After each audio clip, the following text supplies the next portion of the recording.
The 2024 map is seen as favorable to Republicans in the Senate because given the fact that West Virginia is essentially an automatic flip for the GOP and Texas and Florida lean heavily for Republicans, that already puts them at 50 seats. All they need to do is win either Montana or Ohio in order to get an outright majority in the Senate. Now, obviously, with 50 seats and the presidency, they would technically have control of the Senate. But Montana and Ohio are both heavily GOP-leaning states, especially on the presidential level. So on that fundamental ground, Republicans should have an advantage there. So in today's video, we're going to talk about the various toss-up races for Senate, analyze them, and sort of place them as to where we think they're going to end up in November, just several months out from Election Day, because there's going to be, I think, a decent amount of split ticket voting when it comes to the top of the ticket for president versus some of these down ballot Senate races, especially because you do have some very strong Democratic incumbents. So we're going to get to all of that in just a second. But first, if you're new to the channel, please consider liking this video down below and subscribing if you enjoy. So as we typically do, we'll start west and work our way east on the map. We'll start off with Nevada. Now, according to the RCP average, again, overall, Donald Trump is losing to Kamala Harris by 0.5%, so still within the margin of error. And if you look at the election polling based on where it was at this day in 2020 or even 2016, Republicans are still doing a lot better than where they were just 4 and 8 years ago. Now, if we take a look at Nevada, Donald Trump still leads in Nevada by 4 points. Now, granted, that's mainly because we don't have a lot of polling, but the Trump versus Biden polling in Nevada was heavily favoring Donald Trump. Now, if we take a look at the Senate polling, it's a bit of a different story. Jackie Rosen, who's the incumbent Democrat running for a second term, is currently leading Sam Brown 46-43, essentially a 4-point margin overall. And there's not a single poll where Sam Brown leads. Now, you know, Nevada is a very interesting state because back in 2022, they gave us a split verdict. Adam Laxalt lost very narrowly to Catherine Cortez Masto, while Joe Lombardo ended up defeating incumbent governor Steve Sisolak by around 1.5%. So Nevada is known to split its ticket, and I think especially in 2024, you're likely to see Sam Brown probably do several points worse than Donald Trump. So that means even if Donald Trump wins Nevada, it's very possible that Sam Brown still loses. So right now, I put Nevada as lean Democrat. I think Sam Brown's an okay candidate, but I think in Nevada, you need a pretty exceptional Republican to take out a popular incumbent Democrat. Moving up to Montana, we've talked about this Senate race several times before. Montana is a very red state when it comes to federal elections, at least for president. Back in 2018, Jon Tester won re-election to a third term against Matt Rosendale by 3.5 points. And if we take a look at 2020, Donald Trump ended up winning the state of Montana by over 16 points. Now, in the down ballot Senate race, which was originally seen as competitive, the polling indicated that Steve Daines was a slight favorite. He ended up winning by 10 points. So there was a little bit of a ticket split. Steve Bullock, who was a more moderate Democratic governor, got 45% of the vote. Joe Biden barely got over 40%. I think in Montana, you're going to see something very similar this time around, where obviously Jon Tester is going to outrun Kamala Harris at the top of the ticket, but I don't think it's going to be enough for him to win. Now, if we take a look at the polls in Montana currently, Tim Sheehy, who is Jon Tester's Republican opponent, is actually leading now in the polling average. In fact, Jon Tester hasn't led in a poll since March of 2024. So the momentum in this race has clearly shifted. And this is really down to just pure partisanship. Montana is a very Republican state. And now that we live in a more polarized political climate, red states are just going to vote red more often and blue states are going to vote blue more often, regardless of who the incumbent politicians are, even if they're popular. And Jon Tester is well liked in Montana, but I don't think it's going to be enough. And I made a video a few months ago saying that Jon Tester was going to lose, and that's one of the reasons why I came to that conclusion. Now, if we go on down to Arizona, Arizona is another state like Nevada where Trump is leading Kamala Harris. The lead has shrunk to just 2.8%. And interestingly enough, the poll that does have Donald Trump up is actually a Democratic internal. But a lot of these Bloomberg Morning Consult polls have been getting Kamala Harris a noticeable boost because all of these polls have essentially had her up. And I think she's been leading in every swing state based on their polling. Now, Arizona is still favored to go to Donald Trump in the presidential election. But when it comes to the down ballot Senate race, Republicans have nominated a very weak candidate. Kari Lake lost the race for governor by less than a point back in 2022. And currently she is losing to progressive Congressman Ruben Gallego by around 3.5 points. Now, This is actually better than where Kari Lake has been in the past. There have been some polls that had her down by double digits. If you go back to like May, for example, 48-39, nearly 10 points. But overall, I think Kari Lake has made up some grounds, but I don't think it's going to be enough. And I think this is mainly due to the fact that Kamala Harris is not popular in the state of Arizona. But at the end of the day, I still expect her to lose. I still think Ruben Gallego is probably going to win. Arizona is just one of those states that does a lot of split ticket voting, similar to Nevada, similar to Montana. They select the candidates they like, and partisanship sometimes doesn't really matter in that sense. You saw in 2018, Doug Ducey won re-election by a landslide against his opponent, while you had Kyrsten Sinema flip a Senate race red to blue for the first time in several decades. So Arizona sometimes does have a very independent streak.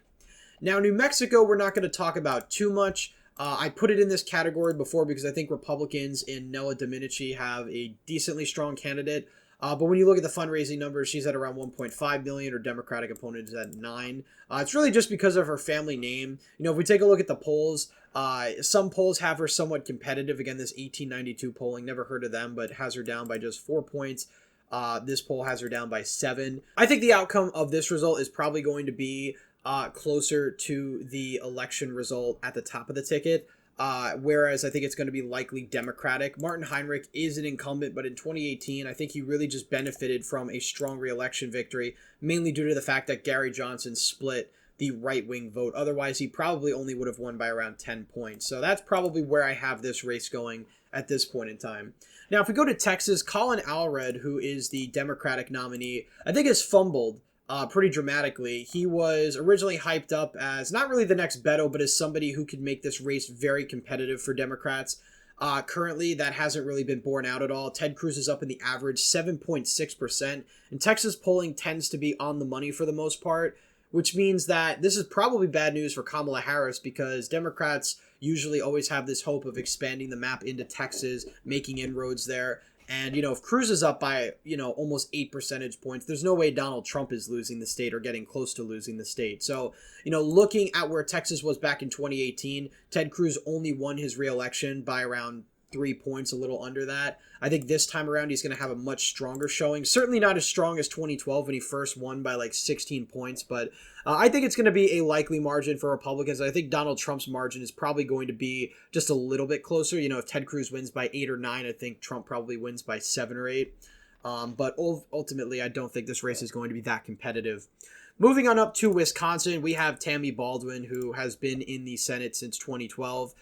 She is also a popular Democratic incumbent, but the difference is Wisconsin is more of a toss-up state. Montana was really a red state. If we take a look at the polling here, Kamala Harris now leads very narrowly in Wisconsin by 0.5%, 48.8 to 48.3 against Donald Trump. If we look at Baldwin versus her Republican opponent, she's at 50%. Eric Hovde's at 44%. And, you know, this was always going to be an uphill battle for Republicans. If we go back to 2018, Leah Vuckmer, who was the Republican nominee, only got less than 45% of the vote against Tammy Baldwin. Now, granted, this was a blue wave year, but at the top of the ticket, you had Scott Walker almost win a third term, or a fourth term, I guess, depending on how you categorize it with the recall election. But he won nearly his fourth election victory in the state. And I think ultimately, even though Wisconsin is going to be incredibly close at the top of the ticket, probably will be one of the closest swing states in the entire country, I don't necessarily think it's going to be enough for Eric Hovde at this point in time. So I think this race certainly leans towards Tammy Baldwin. I think it's going to narrow up as we get closer to Election Day, but I don't think Eric Hovde is going to be able to make up the margins that he needs. Because if Donald Trump is winning Wisconsin, it's probably only going to be by around less than a point. I don't really see Tammy Baldwin somehow losing in a scenario like that. Michigan, I think, is a little bit of a different story. It's an open seat, so there's not a Democratic incumbent. Alyssa Slotkin is the Democratic nominee. She's more of just your average run-of-the-mill Democrat going up against Mike Rogers. So there is no incumbency advantage, but Alyssa Slotkin is benefiting from the fact that Michigan is a blue state. All of the pollsters have this as a lean Democratic race, and I think Michigan at this point in time is looking to be leaning more towards Harris based on some of the latest polls, and I certainly think that Alyssa Slotkin's probably going to outrun Harris by a couple of points. Mike Rogers is not really the best candidate.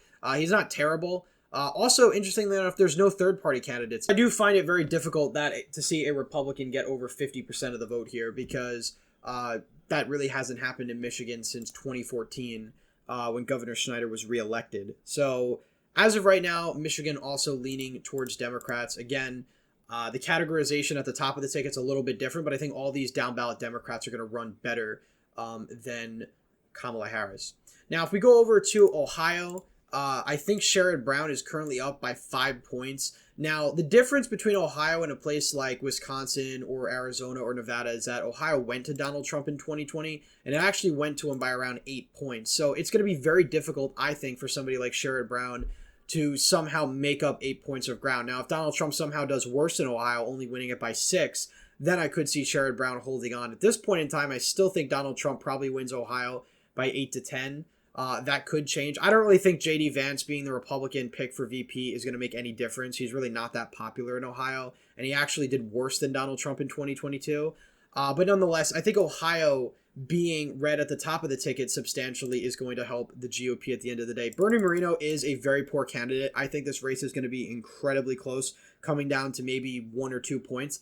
But I still think he's the favorite because fundamentally, I think Donald Trump on the top of the ticket is going to help him at the end of the day, even though Sherrod Brown is going to outrun Kamala Harris pretty substantially. And I think he's especially going to outrun her in places like Delaware County, outside Columbus, places like Dayton, Hamilton, and potentially even northeastern Ohio, which would be very bad for Bernie Moreno, which is why he certainly has to shore up this base of voters, this white working class, blue collar base of voters up here. Moving on over to the state of Pennsylvania, Bob Casey is a household name in the state. He's very, very popular. Back in 2018, he won re-election by a landslide. Really wasn't that competitive against Trump-endorsed Lou Barletta, the former mayor of Hazleton in Luzerne County. Now, this time around, he's going up against Dave McCormick, who I think if he actually, lived in the state more, because Dave McCormick, kind of lives in Connecticut, he has sort of an Oz problem. He actually is one of the better Republican recruits, but so far he's down in the average by 6.3. Bob Casey's going to be incredibly difficult to beat. I think more difficult than somebody like Tammy Baldwin even, just because he is a very popular senator.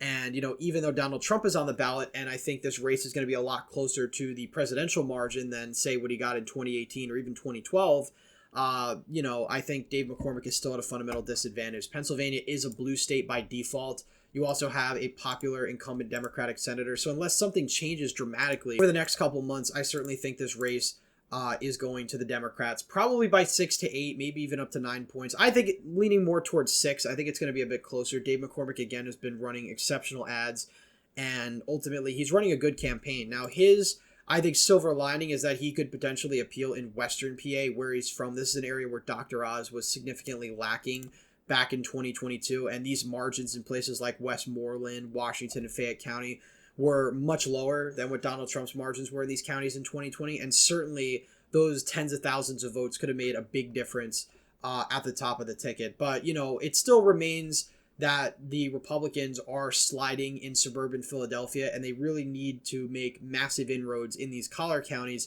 if they want to actually win statewide again. And that's the challenge that Donald Trump even has in Pennsylvania. So far, I believe in the RCP average, he's still leading, but his lead continues to go down. Now it's down to 1.8. Soon we might see Kamala Harris take over the RCP average there. Virginia, originally, I had as likely D. I'm going to move it down to safe again. Hung Cao is really just not the candidate he was in 2022. I've seen this sort of strategy he's been running in Virginia. He's been doubling down on this sort of MAGA strategy, and while that could work for Donald Trump in some areas of Virginia, it's certainly not going to win statewide, and especially against somebody like Tim Kaine. I think it's a very poor strategy. Tim Kaine's also a popular incumbent senator. He's raised a ton of money, $14 million. Hung Cao's only got about $3 million. I guess Tim Kaine's now up to 16 as of June, and all of the polling shows that this race is going to be going substantially in Kaine's direction. I mean, most of these polls have him up by double digits. It's not going to mirror the presidential result. Even if Donald Trump, loses Virginia by 8, I could see Tim Kaine easily holding on by 12, maybe even 14 points. Finally, we go down to Florida. Rick Scott, I think, will have no problem here. If we take a look at the polls in that race, again, at the top of the ticket, Donald Trump is leading in Florida. Some people even have this as safe Republican, very likely Republican, likely Republican.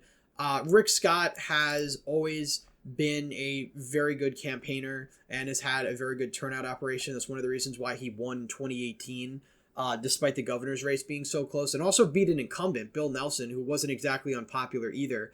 I think he's going to win fairly easily. So that puts the Senate map at 52-48. Now, unless fortunes change for Republicans on the presidential level, if Biden was the nominee, I think places like, Nevada could potentially be more competitive. But I think, making inroads in these states with Democratic incumbents was always going to be very challenging. And I think 52-48 is a pretty average, decent result for Republicans in November.